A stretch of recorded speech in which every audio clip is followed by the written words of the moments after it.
Good morning, boys and girls. Welcome to Social Studies. I hope you're having a great day. It's Tuesday and we're on our way through the week. As you probably know by now, tomorrow is Wednesday and it's an at-home work day. So please make sure to check Google Classroom because that's where Social Studies will post your assignment for Wednesday. Also, Wednesday is a great day to catch up on any work that you may have fallen behind on. In Social Studies, we take late work, so please make sure to turn in any assignment that you have lingering out there for a late grade. Also, in case you're feeling a little sad, lonely that you're not with your teachers on Wednesday, just go back and watch a couple of videos. Maybe it'll make you feel closer to us or like you're right back in school. So it's just an option to go back and watch some old videos if you're missing us. Today, however, we have a fun investigation for you guys. Backed by popular demand is indeed Otzi. So Otzi was something that was pretty popular with students this year, so we wanted to go ahead and do a crime scene investigation where you are the detective. We said that scientists are just like detectives. They take puzzles, pieces of it, and try to make the whole puzzle. It is a challenging thing to do, and you have to use lots of sources and lots of information. Now, yesterday with Miss Richard, you looked at some information that turned out to be not so accurate.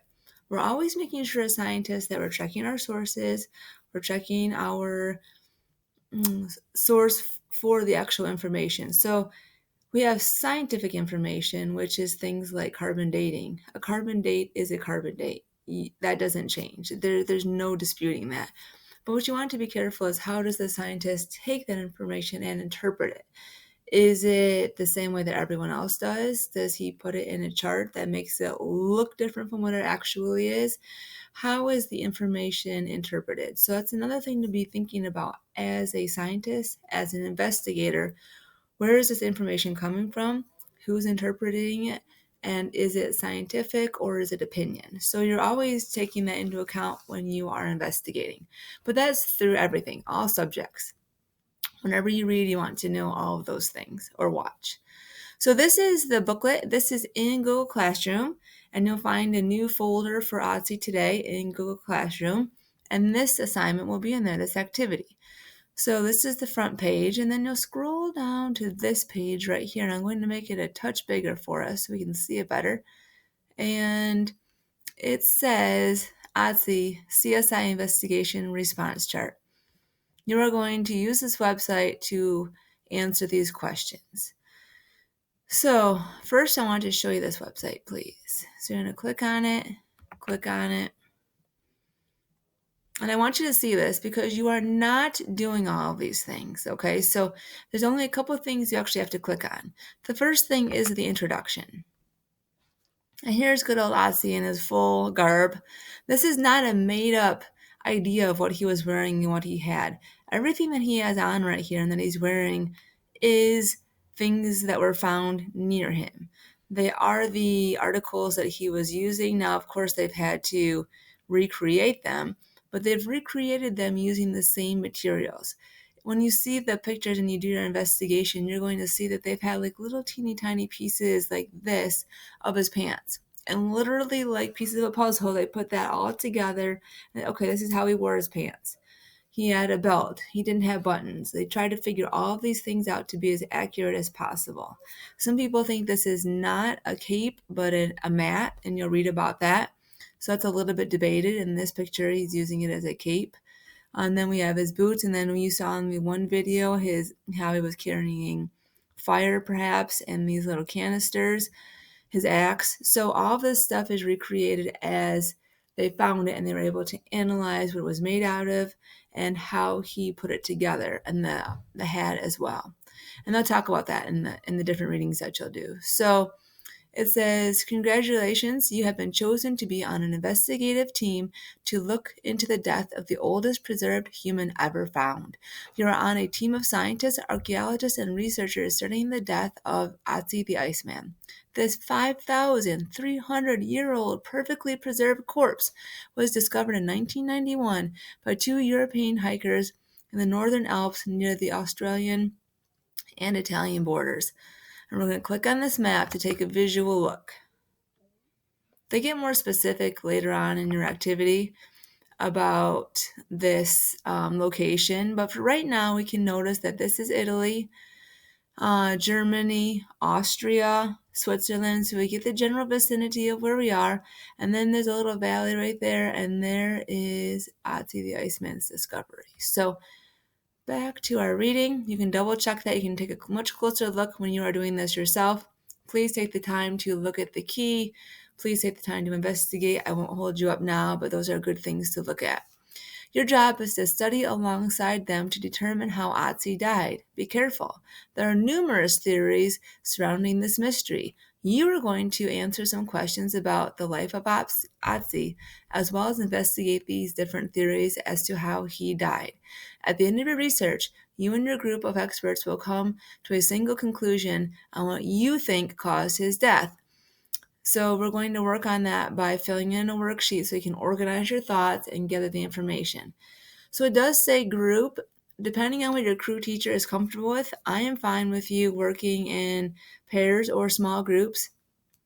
Again, you'll have to check in with your crew teacher on that if he or she prefers you to be single or if you can somehow work together, because there's quite a bit of reading and it might be nice to have someone to do that reading with. So this is your sheet that you'll be filling out right here. It has a question and then a response area. You're able to type right in this area. So you might even want to do a split screen. I don't know. It's up to you. Just an idea. As you read, then you can type in there what you find. So where was Otzi discovered? Get as specific as you want. Name one of the problems faced in trying to recover Otzi. That's supposed to be recover Otzi. Why did Otzi remain intact? When did the Iceman live? How do we know? Explain carbon dating. And then the next document, what is so special about Otzi? How many tattoos does Otzi have? How did Otzi die? When did he die? Why was Otzi's axe so important? So those are the questions you're going to be covering. Those are going to help you be able to synthesize information to make a theory on what you think happened, or actually use the information to kind of pick a theory that you think would explain Otzi's death. Okay, so again, you may use partners. You are to use this website, but what I also wanted to show you was this. The next thing, as you're thinking about those questions, you are not going to go to task. You are not going to go to process. You're going to go to investigative questions.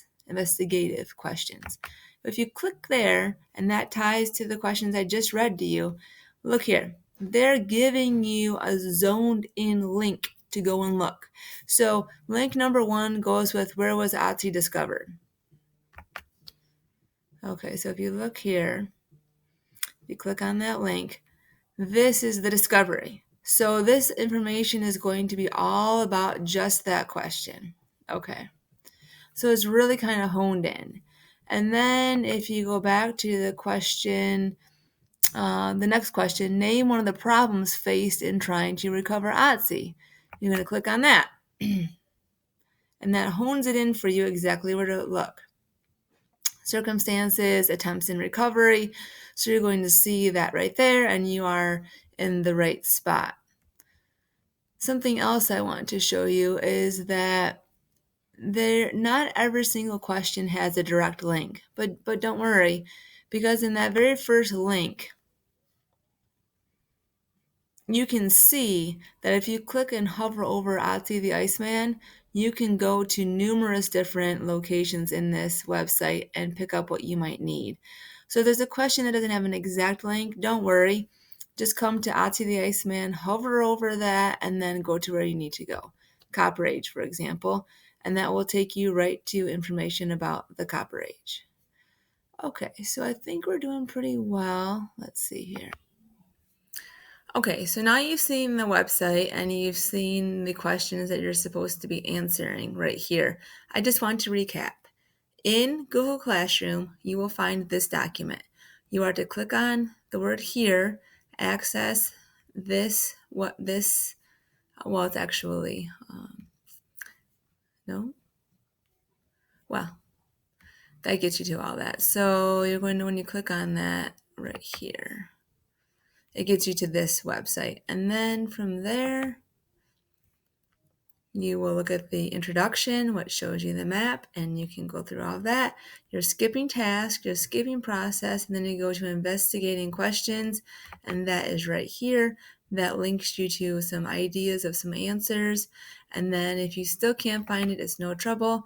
You go to this website, and you will see all of the different links to Otzi the Iceman on this website, and you can get some more information from there. This form right here is due Wednesday night at midnight. So you have all the rest of the class period today, and you have all day Wednesday when you are home, along with the additional assignment that we'll give to you on Wednesday. So you have a long time to complete this, plus you're possibly working with friends. I want to start off, however, by showing you this video. So this video is here for you to watch again later, but I want to show it with you right now to kind of kick you off and get you thinking a little bit. So I'm going to put it on right now. Everyone is going to sit up, face forward, watch this movie, and it's only 6 minutes. And then you can click in here and you can start filling this out.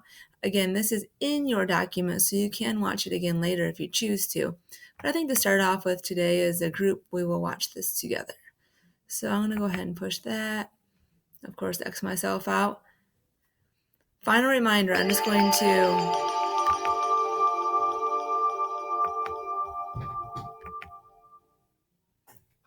when this is done, I'm going to go ahead and just be ending this video for the day. But you can go ahead at that time and start working, and you can, my kids just came in. So they were saying good morning and bringing me some coffee.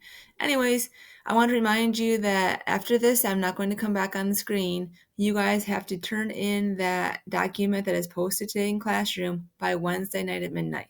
And then that way, you'll be able to Thursday go ahead and finish this CSI investigation. Okay, so I'm going to make this big. Take myself out. And I will see you back on Thursday.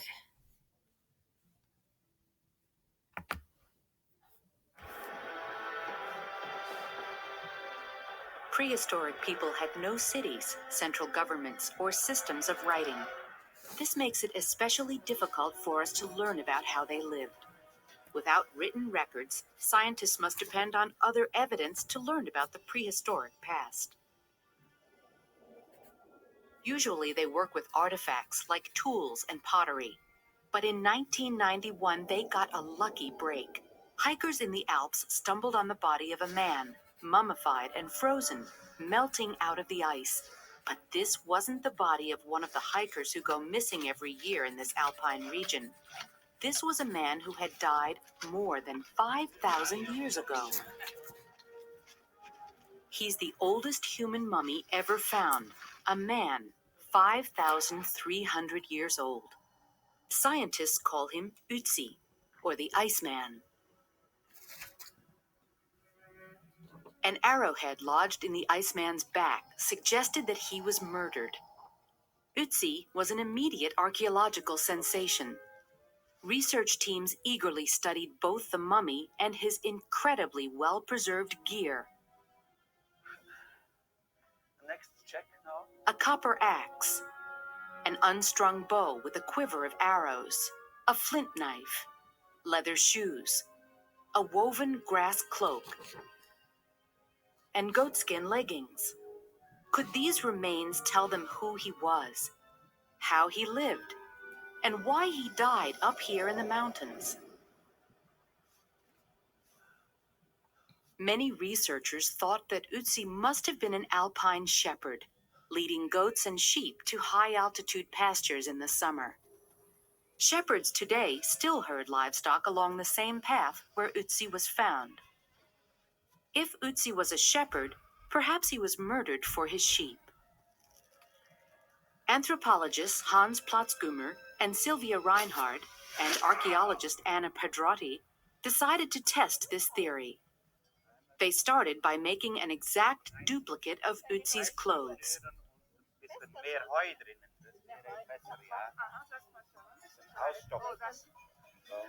When they were done, Hans donned the outfit. He would find out firsthand whether it could have held up to the tough life of an alpine shepherd.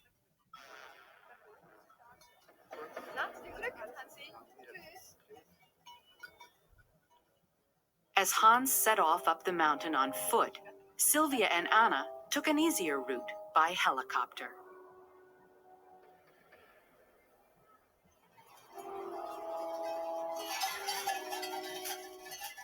For Hans, it was a grueling 4,000-foot climb to duplicate the Iceman's journey. From the mountaintop, Sylvia and Anna could see that Hans was having trouble. Modern-day shepherds use shovels to help them climb. Hans resorted to using the Iceman's axe. At last, he arrived exhausted. The three researchers examined the gear to see how it withstood the climb. His shoes were a disaster. They had no traction and they didn't keep out the water at all. But the cloak felt as warm as a winter jacket. The mysterious unstrung bow became the perfect climbing staff, and the copper axe helped Hans anchor himself on steep sections of the climb. But the poor performance of the shoes is the clincher. This experiment went very good because it's the first time that we had the idea that we use the bow and also the axe for climbing up. And also we see that the shoes are totally broken and it's wet inside. And this is the result of the experiment. That's very good. The poor performance of the shoes indicated that Otzi probably wasn't a shepherd. Someone wearing shoes like this couldn't make a 4,000-foot mountain climb regularly. But if Otzi wasn't a shepherd, why was he up here? One possibility is that Otzi was involved in a fight in the valley below, was badly wounded, and fled up the mountain where he died. In the years ahead, researchers will continue to study Otzi.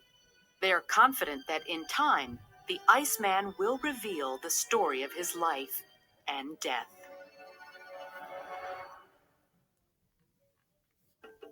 The Iceman